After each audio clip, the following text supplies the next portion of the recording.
एक दिन वो जिस दिन हमारा जन्म हुआ और एक दिन वो जिस दिन इस दुनिया से हम जाएंगे, और ये 2 दिन हमारे सुधर जाएं तो समझो पूरा जीवन सुधर गया। जन्म का दिन कैसे सुधर जाए, बोले वो तो अपने वश में नहीं है, लेकिन शास्त्रकार कहते हैं कि जिस दिन मानव योनि में जीव का जन्म हो और श्री भगवान कृपा करके अपनी दृष्टि से उस जीव को देख लें तो उसका जन्म धन्य हो जाता है। जायमानं हि पुरुषं यः पश्येन् मधुसूदनः सात्विकः स तु विज्ञेयः स वै मोक्षार्थचिन्तकः। आचार्य चरण कहते हैं कि जायमानं हि पुरुषं यह पश्येन् मधुसूदन, जन्म लेते समय उस पुरुष को, उस जीव को भगवान अपनी कृपा दृष्टि से देख लें तो वही जीव आगे चल करके परम सात्विक होता है और मोक्ष की उसी को चिंता होती है, उसी के मन में मोक्ष की कामना उत्पन्न होती है, उसी के जीवन में भगवान की भक्ति आती है। तो ये तो निश्चित है कि हमारे आपके ऊपर भगवान ने कृपा दृष्टि डाली है, तभी आज सत्संग में लगे, नहीं तो दुनिया में कितने लोग क्या कर रहे हैं। लेकिन जो भगवान की चर्चा श्रवण कर रहे हैं, भगवान का चिंतन कर रहे हैं, ऐसे सात्विक प्राणी भगवान की कृपा दृष्टि के पात्र हैं। भगवान की कृपा दृष्टि हुई इसीलिए ऐसा जीवन हमें मिला। और जीवन का अंतिम दिन, बोले अंतिम दिन तब सुधर जाता है जब अंतिम समय में शरीर छोड़ते समय भी भगवान का दर्शन, भावात्मक दर्शन, उनका नाम, उनका ध्यान, उनका स्वरूप हमारी आंखों के सामने हो और भगवान को देखते देखते, उनका चिंतन करते करते इस दुनिया से हम चले जाएं। इसीलिए भक्तों ने गाया, इतना तो करना स्वामी जब प्राण तन से निकले। प्राण जब तन से निकले तो भगवान की मनोहर मूर्ति हमारे आंखों के सामने हो और भगवान का मंगलमय नाम हमारे मुख में। यही मरण सुधारने की विधि है। जीवन में जो हो गया सो हो गया, लेकिन मरण तो हमारे हाथ में है, उसे हम सुधार लें। और सच पूछो तो श्रीमद् भागवत महापुराण हमें मरना ही सिखाती है, कैसे मरना चाहिए, मरने का सही तरीका क्या है, क्योंकि मरना पड़ेगा।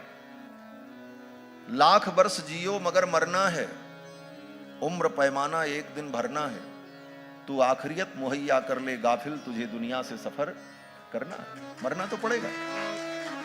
गीता में भगवान भी कहते हैं, जातस्य ही ध्रुवो मृत्यु ध्रुवम जन्ममृतस्य च। और भागवत में गीताचार्य के पिता वसुदेव जी महाराज कहते हैं 10वें स्कंद में कि जिसका जन्म हुआ है उसका मरना तो तय है। अद्य वा अब्द शतान्ते वा मृत्युर्वै प्राणिनाम ध्रुवः, तो मरना तो तय है। लेकिन जैसे सब जीव मर जाते हैं उसी तरह हम भी मर गए, तो मानव बनने का फल क्या हो?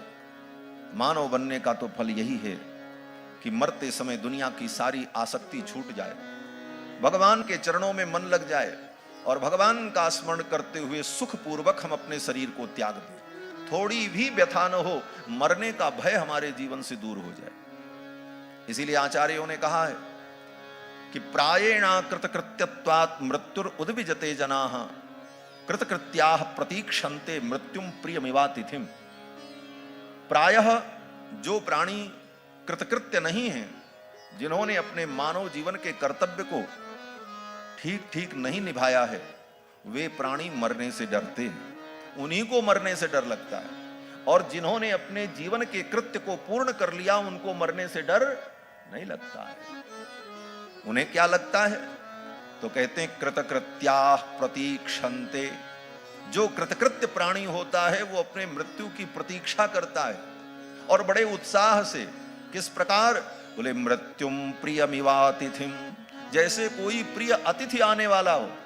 आपके यहां फोन आ जाए कि अमुक व्यक्ति आ रहे हैं, बड़े आपके सुहृद हैं, तो आप बड़ी व्यग्रता से उनकी प्रतीक्षा करते हो, बार बार दरवाजा देखते हो, अब आए कब आए, उत्साह बना रहता है। उसी प्रकार कृतकृत्य प्राणी अपने मृत्यु से डरता नहीं है, अपितु वो उत्साह पूर्वक उसकी प्रतीक्षा करता है।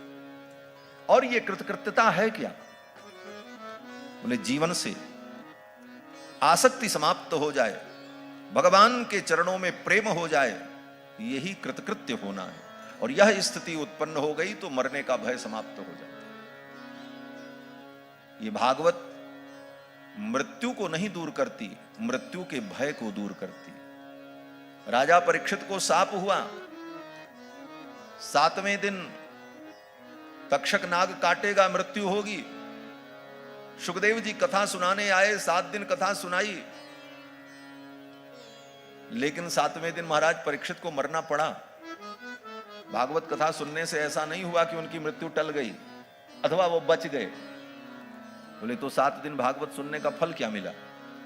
7 दिन तक सुखदेव जी ने राजा परीक्षित को सुनाया, परीक्षित ने सुना और जो होना था हुआ वही। तक्षक नाग आया, परीक्षित को काटा, मृत्यु हुई, ब्राह्मण का शाप सत्य हुआ, सब कुछ यथावत हुआ, उसमें कोई परिवर्तन नहीं। बोले तब फिर 7 दिन सुखदेव जी के सुनाने का फल क्या हुआ?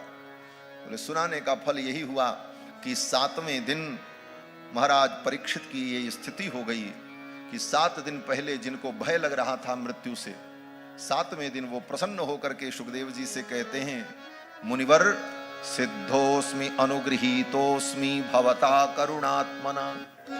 हे करुणात्मा, हे भगवान, आपकी कृपा से मैं सिद्ध हो गया। सिद्धोस्मि अनुगृहीतोस्मि, आपने मेरे ऊपर अनुग्रह किया, अब मुझे कोई भय नहीं। तो ये भय जो मृत्यु का है ये जीवन से चला जाए और हम प्रसन्नता पूर्वक भगवान का स्मरण करते हुए इस दुनिया को अलविदा कह दें। यही मरण को सुधारने की विधि है और भागवत यही सिखाती है। भागवत सुनने का यही फल है।